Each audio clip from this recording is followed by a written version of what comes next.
है वेलकम मेरे प्यारे विद्यार्थियों, एक बार फिर से आप सभी का मेरे यूट्यूब चैनल पर स्वागत है। मैं एसटीएलई और आज हम स्टार्ट करने जा रहे हैं लेक्चर सॉलिड स्टेट का। सॉलिड स्टेट क्लास 12 का पहला चैप्टर है। आपके बुक में हो सकता हो या लिखा हो the classification of solid and characteristic of solid. तो सबसे अच्छी बात यह है कि अब सॉलिड स्टेट के बारे में जितनी भी लेक्चर्स होंगे वो सारे के सारे एक प्लेलिस्ट बना करके उसके अंदर अपलोड कर दिए जाएंगे। उस प्लेलिस्ट के अंदर आप जाइएगा, बहुत सारे वीडियो सॉलिड स्टेट को लेकर के वहाँ पर अपलोड किए जाएंगे। और मैं आपको एक चीज़ और बता देना चाहता हूँ कि अब तक सॉलिड स्टेट का आप सिर्फ चैप्टर पढ़े होंगे, मतलब सॉलिड स्टेट जो एनसीईआरटी में दिया होगा या फिर आपके जो बुक्स में दिया होगा, आप सिर्फ सॉलिड स्टेट के बारे में उतना पढ़े होंगे। तो मैं आज आपको गारंटी देता हूँ कि सॉलिड स्टेट के बारे में टोटल जितनी भी जानकारी है, जितना भी नॉलेज है केमिस्ट्री के बेसिस पे, वो सारी जानकारी मैं इस प्लेलिस्ट में अपलोड कर दूंगा, ताकि आप उसे चाहो अपने नीट के लिए, आईआईटी एग्जाम के लिए या फिर बोर्ड एग्जाम के लिए, आप कभी भी उसे आप यूज कर सकते हो। ज़्यादा से ज़्यादा नॉलेज आपको इस प्लेलिस्ट के अंदर मिल जाएगा। तो चलिए बिना किसी देर के स्टार्ट करते हैं आज का अपना पहला टॉपिक, जो होने वाला है सॉलिड स्टेट। टॉपिक जो होने वाला है वह है सॉलिड स्टेट के ऊपर। सॉलिड स्टेट, तो सॉलिड स्टेट को हम केमिस्ट्री के अंदर क्यों पढ़ते हैं, हम सबसे पहले इसके बारे में बात कर लेते हैं। वैसे देखिए क्लास 8, 9, 10th में आपको पढ़ाया गया होगा कि सॉलिड क्या होते हैं, what is solid. Solid is the types of matter, state of matter, types state of matter. State of matter के बारे में आप जानते हो। पहले सॉलिड स्टेट को थोड़ा बाद में कवर करते हैं, पहले एक छोटी सी जानकारी हम कवर कर लेते हैं। State of matter, state of matter, state of matter की क्या होता है। वैसे देखिए स्टेट ऑफ मैटर क्लास से 8, 9, 10th में आपको जो पढ़ाया गया होगा वो आपको बताया गया कि there are major 4 types of state of matter. First is the gas, second is liquid, third is solid और फोर्थ इज आपके पास प्लाज्मा। सॉलिड, लिक्विड, गैस और प्लाज्मा, ये 4 प्रकार के मुख्य स्टेट ऑफ मैटर पाए जाते हैं।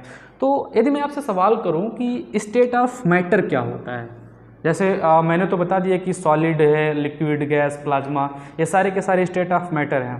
तो स्टेट ऑफ मैटर किसे कहेंगे। अच्छा, मैटर के बारे में आप जानते हो, you know that about matter. Matter के बारे में आप जानते हो, मैटर क्या होता है। एवरीथिंग जिसके पास मास होता है या फिर जो थोड़ा सा वैल्यूम ऑक्यूपाई करे, थोड़ा सा जगह ऑक्यूपाई करे, उसको आप मैटर बोलते हो। और ये सारे के सारे जो मैटर होते हैं, मैटर बने होते हैं एटम से। स्मॉलेस्ट यदि मैं बात करूं, स्मॉलेस्ट यूनिट में बात करूं मैटर की, तो वो बने होते हैं किसके, एटम के बने होते हैं। तो इन्हीं एटम से मिलकर के अलग अलग टाइप के स्टेट ऑफ मैटर बनते हैं। जैसे स्टेट ऑफ मैटर पहला आप जो पढ़े होगे वह आपको पढ़ा होगा सॉलिड के बारे में, सेकेंड आप पढ़े होगे लिक्विड के बारे में, थर्ड आपको पढ़ाया गया होगा, थर्ड गैस के बारे में पढ़ाया होगा, और फोर्थ आपने पढ़ा होगा प्लाज्मा के बारे में। ठीक है, स्टेट ऑफ मैटर आपको 4 टाइप्स के पढ़ाए गए होंगे, solid, liquid, gas and plasma. मैं आपको बस इसलिए बता रहा हूं तो कि हमें स्टार्ट करनी है सॉलिड स्टेट। तो सॉलिड स्टेट का मतलब क्या है, तो हम शुरू से ही लेकर के चलेंगे उसको। अब सॉलिड स्टेट क्या है, एक types of state of matter है।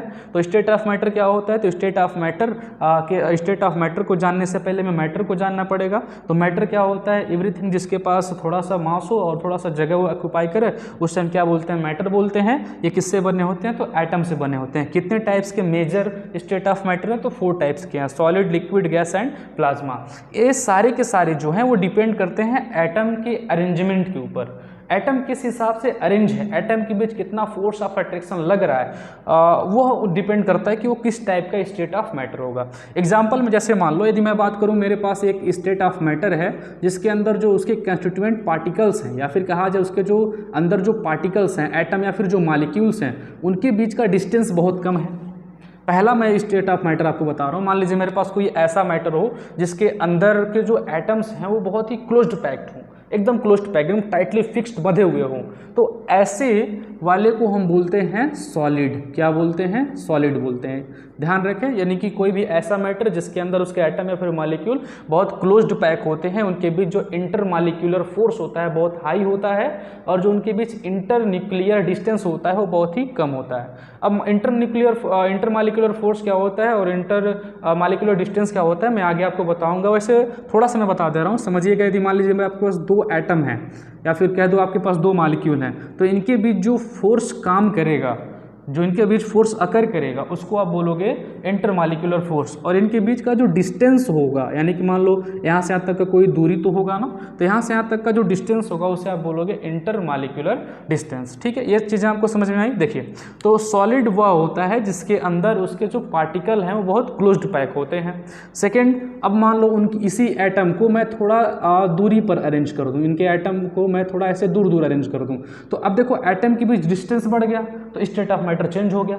ये वाला सॉलिड था तो थोड़ा थोड़ा डिस्टेंस बढ़ा, तो इस वाले को हम क्या बोलेंगे, लिक्विड बोलेंगे। वही यदि मान लो मेरे पास वही मैटर हो और मैं इसके पार्टिकल को, इसके एटम को बहुत दूर दूर कर दूं, तो अब देखो ये क्या बन गया, गैस बन गया। यहाँ पे मेरी बात समझने की कोशिश करिएगा।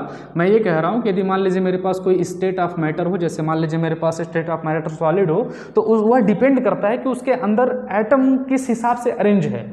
एटम जिस हिसाब से अरेंज होगा वही उसका स्टेट ऑफ मैटर बन जाएगा। जैसे आप देखिए यहाँ पर इसके जो एटम्स हैं वो बहुत क्लोज्ड पैक हैं, इसलिए वो सॉलिड है, और यहाँ पर जो इसके एटम्स हैं वो थोड़े थोड़े दूर पर अरेंज हैं, तो इसलिए लिक्विड हो गया है। और वहाँ पर जो उसके एटम है बहुत दूर हैं, इसलिए वो क्या बन गया, गैस बन गया है। लेकिन ये जो फोर्थ स्टेट ऑफ मैटर आप देख रहे हो, इसके अंदर एटम और मॉलिक्यूल नहीं काम करते हैं। जो प्लाज्मा है इसके अंदर ना तो एटम होता है और ना ही मॉलिक्यूल होता है। प्लाज्मा क्या होता है, प्लाज्मा आयंस का बना होता है। प्लाज्मा बना होता है आयंस का। आयंस आप जानते हो ना, आयंस वही प्लस या फिर माइनस चार्ज जिसके अंदर होता है उसको आप आयन बोलते हो। ऐसे पॉजिटिव चार्ज, नेगेटिव चार्ज, ये तो आप जानते हो ना, वही आयन। तो जो प्लाज्मा होता है वो आयंस का बना होता है। अब आयंस का मतलब आप कह सकते हो इलेक्ट्रॉन लॉस या फिर इलेक्ट्रॉन गेन। तो आयंस क्या बना होता है उसको हम बोलते हैं प्लाज्मा। तो हमने स्टेट ऑफ मैटर समझा।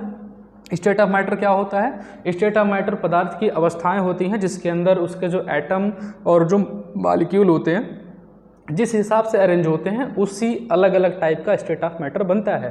जैसे मान लीजिए यदि कोई आपके पास मैटर है, उसके बीच जो एटम, उनके अंदर जो एटम है, एटम के बीच यदि डिस्टेंस बहुत कम है, बहुत आपस में क्लोज्ड पैक हैं, टाइटली फिक्स पैक हैं, उनके बीच फोर्स ऑफ अट्रैक्शन बहुत हाई है, तो वो सॉलिड कहलाएंगे। वहीं यदि उनके बीच थोड़ा सा डिस्टेंस थोड़ा सा ज़्यादा होगा तो लिक्विड, थोड़ा सा डिस्टेंस और ज़्यादा हो गया तो गैस कहलाते हैं। तो हमें यहाँ इतनी सारी चीज़ें नहीं डिस्कस करनी थी, बस इंट्रोडक्शन के तौर पर हमने आपको बता दिया। हमें पढ़ना है सॉलिड स्टेट के बारे में, यानी कि हमें पढ़ना है इस वाले के बारे में, सॉलिड स्टेट क्या होता है। सॉलिड स्टेट के बारे में पढ़ना है, तो हम लोग पूरा फोकस करते हैं सॉलिड स्टेट के बारे में। चलिए अब हम पढ़ते हैं सॉलिड स्टेट क्या होता है। वैसे देखिए सॉलिड स्टेट के बारे में अभी जो मैंने एक चीज़ आपको बताई कि सॉलिड के अंदर जो उनके जो पार्टिकल्स होते हैं वो बहुत ही क्लोज्ड पैक होते हैं। आप थोड़ा सा फोकस हो जाइएगा। अब हम पढ़ते हैं सॉलिड स्टेट, पढ़ते हैं सॉलिड स्टेट। सॉलिड स्टेट अभी हमने आपको बताया कि जो सॉलिड ऐसे मैटर, स्टेट ऑफ मैटर हैं जिनके अंदर जो उनके एटम हैं वो आपस में बहुत ही क्लोज्ड पैक्ड होते हैं, बहुत ही टाइटली फिक्स्ड पैक होते हैं। अभी देखो ये जो, यदि मान लो ये सारे के सारे एटम हैं तो इनके बीच जो डिस्टेंस है, इनके बीच जो डिस्टेंस है वो क्या है, लो है। डिस्टेंस बहुत ही कम है, डिस्टेंस बहुत ही मिनिमम है। और इनके बीच जो फोर्स ऑफ अट्रैक्शन लगेगा, यहाँ पर जो फोर्स ऑफ अट्रैक्शन लगेगा वह क्या होगा, हाई होगा। देखो सॉलिड का वैसे नॉर्मल डिफिनेशन मैं आपको बता सकता था कि सॉलिड वह होते हैं जिनका वॉल्यूम फिक्स होता है, जिनका साइज फिक्स होता है, शेप फिक्स होता है, लेकिन वो नहीं देखना है। केमिस्ट्री की भाषा में आइए, केमिस्ट्री के लैंग्वेज में सीखते हैं सॉलिड क्या है। सॉलिड ऐसे स्टेट ऑफ मैटर होते हैं जिनके अंदर उनके जो एटम हो या फिर मॉलिक्यूल हो, उनके बीच जो इंटर मॉलिक्यूलर डिस्टेंस है, यानी कि दो मॉलिक्यूल के बीच या फिर दो एटम के बीच जो डिस्टेंस है वो बहुत ही मिनिमम होगा। और उनके बीच जो फोर्स ऑफ अट्रैक्शन होगा, यहाँ पर मैंने लिखा है फोर्स ऑफ अट्रैक्शन, एफ, यहाँ पर अट्रैक्शन के लिए हमने डबल AT लिख दिया, तो समझ जाइएगा फोर्स ऑफ अट्रैक्शन क्या होता है, हाई होता है। तीसरा चीज, एक चीज ध्यान दीजिए, इनकी जो काइनेटिक एनर्जी होती है, सॉलिड स्टेट की मैं बात कर रहा हूँ, सॉलिड स्टेट में उनके जो एटम या फिर मॉलिक्यूल की जो काइनेटिक एनर्जी होती है वो बहुत ही ज़्यादा क्या होती है, लो होती है। अब कहोगे सर कि इसकी काइनेटिक एनर्जी से क्या मतलब हो गया, सॉलिड तो ठीक था, यहाँ पे काइनेटिक एनर्जी कहाँ से आ गया। एक चीज़ समझिए, काइनेटिक एनर्जी का मतलब आप क्या जानते हो, काइनेटिक एनर्जी किसे कहते हैं। काइनेटिक एनर्जी वह होता है जो किसी भी सबस्टेंस को या फिर किसी भी थिंग्स को, किसी भी ऑब्जेक्ट को वह मूवमेंट देता है। कहने का मतलब कोई ऑब्जेक्ट यदि मूव कर रहा है तो उसके अंदर जो एनर्जी होगी उसको हम क्या बोलेंगे, काइनेटिक एनर्जी। तो मैं यहाँ पे कह रहा हूँ कि जो काइनेटिक एनर्जी होती है सॉलिड स्टेट के एटम या फिर पार्टिकल्स की, वो बहुत ही क्या होती है, कम होती है। अब बताओ आप, जब काइनेटिक एनर्जी बहुत ही कम होगी तो क्या वो स्टेबल रहेगा। हाँ बिल्कुल रहेगा। यदि मान लो कोई इलेक्ट्रॉन यदि आप उसको एनर्जी नहीं देते हो तो वो स्टेबल हो जाता है, जैसे ही आप उसको एनर्जी देते हो तो बहुत ज़्यादा एक्साइटेड हो जाता है। वैसे यहाँ पर यदि यहाँ इन पार्टिकल के बीच की एनर्जी मैं हाई कर दूँ, काइनेटिक एनर्जी हाई कर दूँ, तो ये पार्टिकल आपस में बंधे रहना नहीं चाहेंगे। जैसे अभी आपस में बंधे हुए हैं तो काइनेटिक एनर्जी जैसे जैसे आप बढ़ा दोगे तो इनके बीच का डिस्टेंस बढ़ने लगेगा, तो डिस्टेंस बढ़ने लगे तो स्टेट ऑफ मैटर चेंज हो जाएगा, तब तो गड़बड़ हो गया, ऐसा तो नहीं होना चाहिए। हाँ मेरी बात समझिएगा, मैं क्या बताना चाह रहा हूँ, मैं आपको ये बताना चाह रहा हूँ कि सॉलिड स्टेट में उनके पार्टिकल्स के बीच काइनेटिक एनर्जी क्या होता है, बहुत ज़्यादा लो होता है। काइनेटिक एनर्जी लो होने की वजह से ही आपस में बहुत टाइटली फिक्स्ड पैक्ड होते हैं, बहुत टाइटली फिक्स्ड बंधे हुए होते हैं। यदि इनके बीच काइनेटिक एनर्जी जरा से भी हाई होती तो इनके बीच जो इंटरमॉलिक्यूलर डिस्टेंस है वो बढ़ जाता, फोर्स ऑफ अट्रैक्शन भी क्या हो जाता, कम हो जाता, और ये बहुत दूर दूर हो जाते, तो स्टेट ऑफ मैटर गड़बड़ हो सकता था, यानी कि चेंज हो सकता था, या तो लिक्विड हो जाता या फिर गैस हो जाता। ठीक है, ये 3 पॉइंट आप नोट कर लीजिएगा। पहला तो इनके बीच जो डिस्टेंस होता है बहुत लो होता है पार्टिकल के बीच जो फोर्स ऑफ अट्रैक्शन होता है बहुत ज़्यादा हाई होता है, इनके बीच जो काइनेटिक एनर्जी होती है बहुत ज़्यादा लो होती है। इतनी चीज़ें समझ में आ गई। चलिए आगे बढ़ते हैं। अब काइनेटिक एनर्जी जब होगा तो जो ये एटम और या फिर जो पार्टिकल जिसे आप बोल रहे हो, ये पार्टिकल क्या होंगे, इनके अंदर वाइब्रेशन भी होगा, इनके अंदर वाइब्रेशन भी होगा। वाइब्रेशन का मतलब जानते हो, वाइब्रेशन का मतलब हिलना होता है, यानी कि मॉलिक्यूल हिलेंगे। काइनेटिक एनर्जी है, थोड़ी सी है लेकिन है, तो उसकी वजह से ये हिलते हैं। तो हिलने के लिए इनके पास एक फिक्स जगह दिया गया होता है, कहने का मतलब एक छोटे से स्थान में हिलते हैं, एक फिक्स पोजीशन पर वो वाइब्रेट करते हैं, ऑसिलेट करते हैं। हमेशा ऑसिलेट नहीं कर सकते हैं, क्योंकि यदि बहुत तेज से ऑसिलेट करने लगेगा तो इसके बीच फोर्स ऑफ अट्रैक्शन वीक पड़ जाएगा, तो ऑलरेडी इसका काइनेटिक एनर्जी लो है, तो इनके बीच जो लगने वाला वाइब्रेशनल कैरेक्टर है वो बहुत ज़्यादा क्या होता है, कम होता है, और एक फिक्स पोजीशन पर काम करता है। सपोज करो मेरे पास यहाँ पे एक छोटा सा चेंबर है और यहाँ पे मैंने एक पार्टिकल को रख दिया और इस पार्टिकल को मैं ऑसिलेट करा रहा हूँ, वाइब्रेट करा रहा हूँ। वाइब्रेट करेगा तो कभी इधर जाएगा, कभी इधर जाएगा, कभी इधर जाएगा, कभी इधर जाएगा, कभी इधर जाएगा, लेकिन मैंने यहाँ पर क्या दे दिया, इसको एक फिक्स स्पेस दे दिया, फिक्स स्पेस दे दिया, तो उस फिक्स स्पेस में ही वो ऑसिलेट कर सकता है। ऐसे जितने भी सॉलिड होते हैं उनके जो पार्टिकल होते हैं वो वाइब्रेट तो करते हैं, लेकिन वाइब्रेट करने के लिए उनके पास एक फिक्स जगह दी गई होती है, फिक्स स्पेस दिया गया होता है, उसके बाहर वो ऑसिलेट नहीं कर सकते हैं। जैसे मान लीजिए एक और एग्जांपल समझा रहा हूँ, सपोज थोड़ा यहाँ पे ध्यान देने का प्रयास करिएगा। मान लीजिए मेरे पास यहाँ पे 1 2 3 4 ऐसे 4 पार्टिकल हो और ये चारों पार्टिकल सॉलिड के हों, तो पहली चीज़ इनके बीच जो डिस्टेंस होगा वो लो होगा, इनके बीच फोर्स ऑफ अट्रैक्शन क्या होगा, हाई होगा, काइनेटिक एनर्जी लो होगी, और ये वाइब्रेट करेंगे। वाइब्रेट करेंगे तो देखो ये यहाँ से यहाँ तक ही वाइब्रेट कर सकते हैं, इनके बीच जो डिस्टेंस ये है, डिस्टेंस जो खाली है वहीं पर तो वाइब्रेट कर सकते हैं। बाकी ऐसा थोड़ी है कि मान लो यदि यहाँ पे देखो, मान लो मेरे पास इसी को देख लो, जैसे मान लो मैं कहूँ कि इसे वाइब्रेट कराओ, तो ये वाइब्रेट करेगा तो ये एक बार यहाँ जा सकते हैं, यहाँ जा सकते हैं, ये वाइब्रेट कर रहा है, तो इसको वाइब्रेट करने के लिए मैंने जितना डिस्टेंस दिया उतना ही कर रहा है, और डिस्टेंस को मैं एकदम क्लोज कर दूं। अब बताओ इसको मैं वाइब्रेट कराऊं तो वाइब्रेट मान लो कर रहा है, मान लो थोड़ा सा मैंने ढीला कर दिया, वाइब्रेट मान लो कर रहा है, लेकिन इसके वाइब्रेशन के लिए मैंने एक फिक्स जगह दे दिया। ऐसा नहीं कि ये यहाँ से यहाँ तक वाइब्रेट कर रहा है, ऐसा नहीं है। वह जो सॉलिड होता है उसके अंदर वाइब्रेशन के लिए एक फिक्स स्पेस दिया जाता है, उनके जो पार्टिकल्स हैं वो फिक्स स्पेस में ही वाइब्रेट कर सकते हैं, जैसे इतनी दूरी पर, बहुत कम डिस्टेंस पर ही। लेकिन वहीं पर यदि गैस का हो तो बहुत दूरी पर ऑसिलेट करेगा, वहीं पर यदि लिक्विड का हो तो थोड़ा सा पास ऑसिलेट करेगा। मेरी बात समझिएगा मैं क्या कहना चाह रहा हूँ।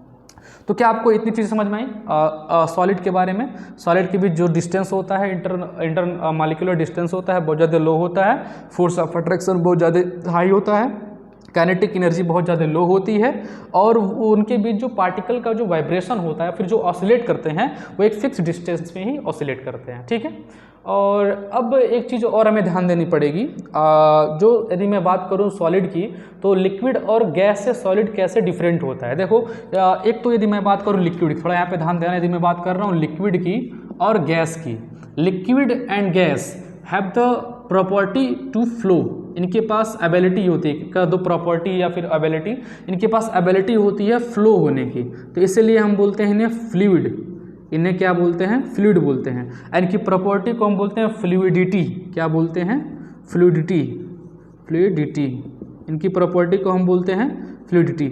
ऐसे ही जो मेरे पास सॉलिड होता है, सॉलिड तो ये फ्लो तो करते नहीं है, देखो लिक्विड और गैस फ्लो करते हैं इसलिए इन्हें हम फ्लूइड बोलते हैं, इनकी प्रॉपर्टी को फ्लूइडिटी बोलते हैं। लेकिन वहीं पर यदि मैं सॉलिड की बात करूं तो सॉलिड जो होता है, सॉलिड आपका तो फ्लो तो करता नहीं है, सॉलिड का जो पोजीशन होता है वो फिक्स होता है, इसका जो पोजीशन आपको मिलेगा वो फिक्स मिलेगा। यानी कि सॉलिड का मतलब सॉलिड जो होगा, सॉलिड यहाँ पे देखो, यहाँ पे सॉलिड जो होगा, सॉलिड क्या होगा, रिगिड होगा। सॉलिड कैसा होगा, रिगिड। और इसकी प्रॉपर्टी को क्या बोलते हैं, रिगिडिटी बोलते हैं। क्या बोलते हैं, रिगिडिटी। ये थोड़ा सा चीज़ ध्यान दे दीजिएगा, मैं क्या बता रहा हूँ। जो सॉलिड होते हैं इनका जो पोजीशन होता है पार्टिकल्स का फिक्स होता है, और पोजीशन फिक्स होने की वजह से सॉलिड जो होते हैं वो रिगिड होते हैं, और इनकी प्रॉपर्टी को हम क्या बोलते हैं, रिगिडिटी बोलते हैं। अभी तो मैंने सिंपल आपको सॉलिड के बारे में जितना बताया, सिंपल चीज़ें हैं सॉलिड के बारे में।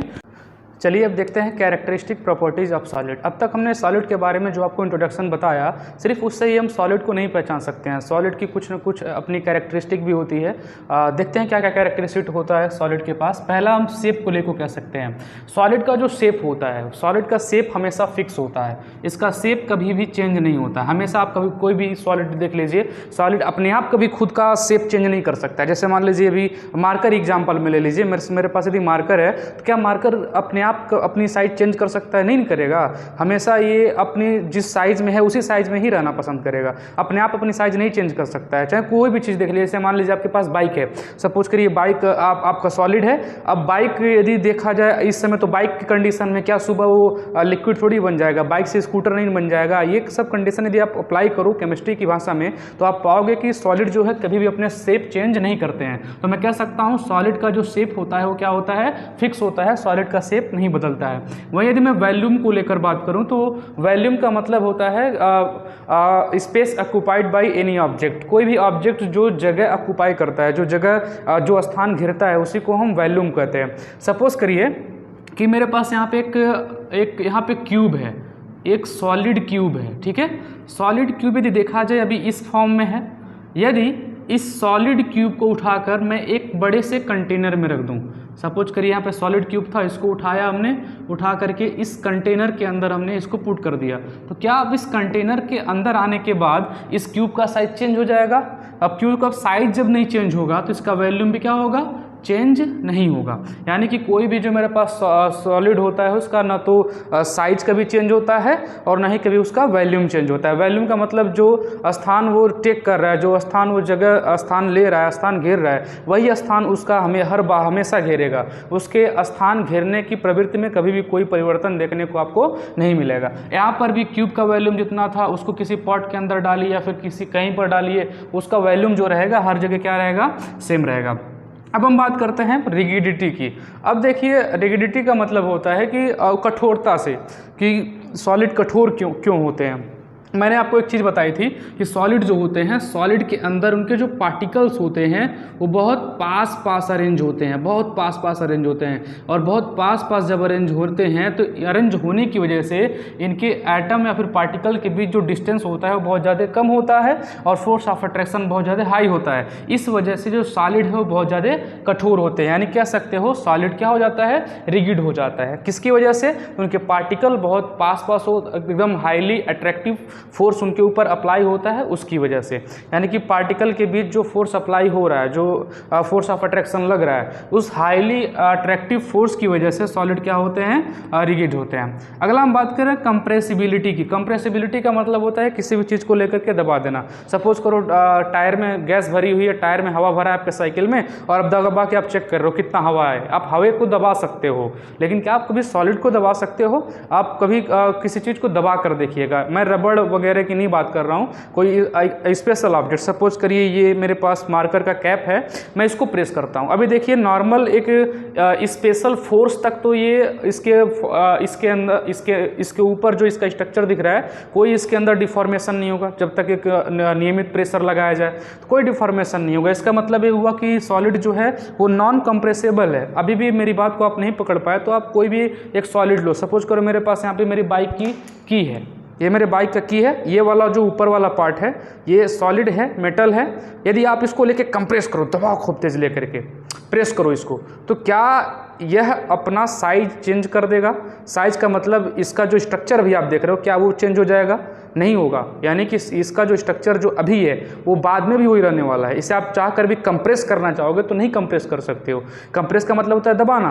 आप गुब्बारे हवा भर के उसको दबा सकते हो, लेकिन किसी भी सॉलिड मेटल को या फिर किसी भी सॉलिड पदार्थ को आप उसको कंप्रेस नहीं कर सकते हो। अब कंप्रेस क्यों नहीं कर सकते हो? देखो, कंप्रेस आप किसको कर सकते हो, पहले ये सीखो। जैसे मान लो मैं बात कर रहा हूँ गैस की, मैं कह रहा हूँ गैस को आप कंप्रेस कर सकते हो। सपोज करो मैंने एक बड़ा सा कंटेनर लिया और इसके अंदर छोटे छोटे यहाँ पे गैस के पार्टिकल्स हैं। कंप्रेस जब आप करते हो, मान लो सपोज करो इस कंटेनर के अंदर 3 पार्टिकल हैं गैस के, जब आप इसको कंप्रेस करते हो तो यह जो पार्टिकल्स हैं इनके बीच का जो डिस्टेंस है वो बहुत ज़्यादा कम हो जाता है। कुछ ऐसे होता है, डिस्टेंस ज़्यादा था, पकड़ के दबा दिया, डिस्टेंस क्या हो गया, कम हो गया। इस कंडीशन में ये कंप्रेस हो जाते हैं। अब सपोज करो जो ऑलरेडी बहुत टाइटली फिक्स्ड है, बहुत पास पास फिक्स है, तो उसको कैसे कंप्रेस करोगे आप? जैसे सॉलिड में क्या होता है, सॉलिड में पार्टिकल ऑलरेडी बहुत ही पास पास ऐसे क्लोज्ड होते हैं, बहुत पास पास ऐसे पैक होते हैं। अब इसको आप कैसे कंप्रेस करोगे बताओ?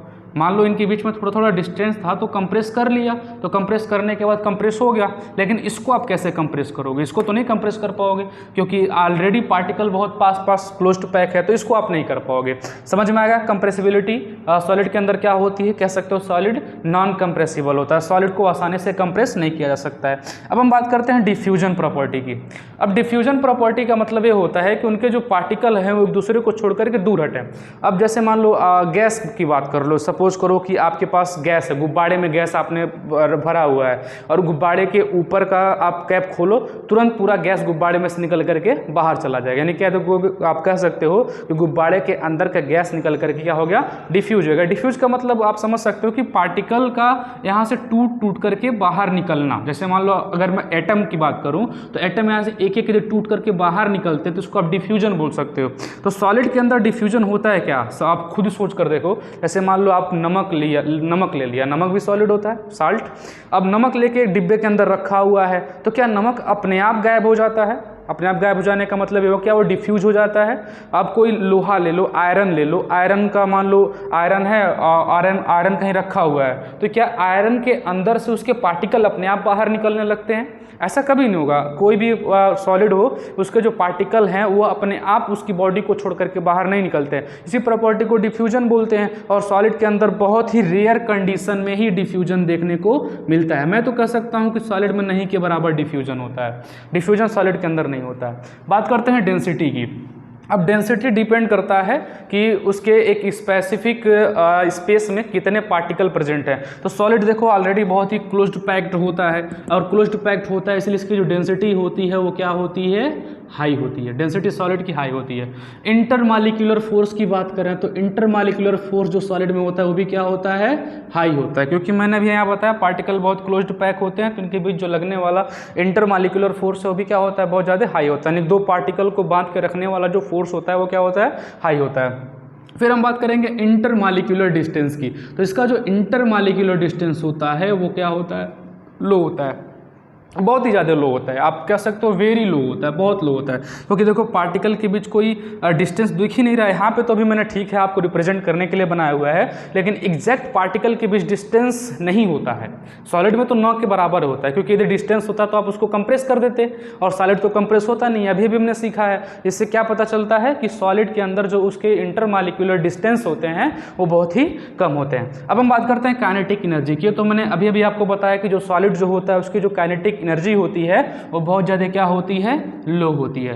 तो अभी हमने आपके सामने ये जो टॉपिक्स रखे हैं, कुल मिला जुला कर 9 यहाँ पर हमने टॉपिक्स रखे हैं सॉलिड के कैरेक्टरिस्टिक को लेकर के। यदि आप इस चीज़ को समझ गए हो तो आप सॉलिड की प्रॉपर्टी को बहुत आसानी से डिफाइन कर सकते हो। मैंने क्या क्या बताया, एक बार फिर से रिपीट कर दे रहा हूँ। मैंने शेप के बारे में बताया, सॉलिड का जो शेप होता है वो हमेशा फिक्स होता है, क्योंकि उसके पार्टिकल का अरेंजमेंट फिक्स होता है। वॉल्यूम जो होता है सॉलिड का वो भी फिक्स होता है, क्योंकि उसके पार्टिकल का अरेंजमेंट फिक्स होता है। वही वाली बात वॉल्यूम और शेप को। रिगिडिटी की बात कर रहे थे, सॉलिड रिगिड क्यों होता है, क्योंकि उसके जो पार्टिकल होते हैं एक दूसरे से बहुत ज़्यादा टाइटली फिक्स्ड अट्रैक्शन फोर्स की वजह से बंधे हुए होते हैं। उसके बाद हम बात कर रहे थे कंप्रेसिबिलिटी की, कंप्रेस किया जा सकता है कि नहीं किया जा सकता है। तो मैंने बताया कि सॉलिड के जो पार्टिकल्स होते हैं बहुत पास पास अरेंज होते हैं, इसलिए उसे कंप्रेस कर पाना इम्पॉसिबल है, नॉन कंप्रेसिबल होते हैं। वहीं बात करें डिफ्यूजन की, तो डिफ्यूजन जो होता है सॉलिड में बहुत ज़्यादा रेयर होता है, कभी कभी होता है, कह सकते हो आप 9 के बराबर ही होता है। डेंसिटी जो होता है वो सॉलिड की हाई होता है। कोई भी आप तो सॉलिड ले लो, उसकी डेंसिटी हमेशा हाई होगी। पानी की डेंसिटी लो होती है, सॉलिड की डेंसिटी हाई होती है। पानी का मतलब लिक्विड, लिक्विड जितने भी होंगे उनकी डेंसिटी कम होगी। अच्छा, एक चीज़ मैं आपको बता दे रहा हूँ, एक चीज़ ध्यान देना, डेंसिटी की यदि बात करें तो गैस की जो डेंसिटी है सबसे कम होगी, इससे ज़्यादा डेंसिटी लिक्विड की होगी। अब सबसे ज़्यादा डेंसिटी किसकी होगी? सॉलिड की होगी। ये आप ध्यान देना इस चीज़ को। गैस का जो डेंसिटी होता है वो सबसे कम होता है, लिक्विड का डेंसिटी उससे ज़्यादा होता है और सॉलिड का डेंसिटी सबसे ज़्यादा होता है। इंटरमॉलिक्यूलर फोर्स की बात कर रहे थे, दो पार्टिकल को बीच जो लगने वाला फोर्स होता है सॉलिड में बहुत ज़्यादा हाई होता है, तो इंटरमॉलिक्यूलर फोर्स क्या होगा? हाई होगा। इंटरमॉलिक्यूलर डिस्टेंस सॉलिड में क्या होते हैं? लो होते हैं, क्योंकि बहुत पास पास अरेंज होते हैं। काइनेटिक एनर्जी उनके अंदर क्या होती है? बहुत लो होती है, क्योंकि बहुत ऑलरेडी पास पास अरेंज हैं, इसलिए उनका जो ऑसिलेशन होता है वो बहुत ही कम स्पेस में होता है। इसकी वजह से उनकी काइनेटिक एनर्जी बहुत ज़्यादा क्या होती है? लो होती है। उम्मीद है ये कैरेक्टरिस्टिक प्रॉपर्टी आपको सॉलिड में समझ में आई होगी। अब चलिए इसके आगे चलते हैं और देखते हैं सॉलिड के क्लासिफिकेशन के बारे में।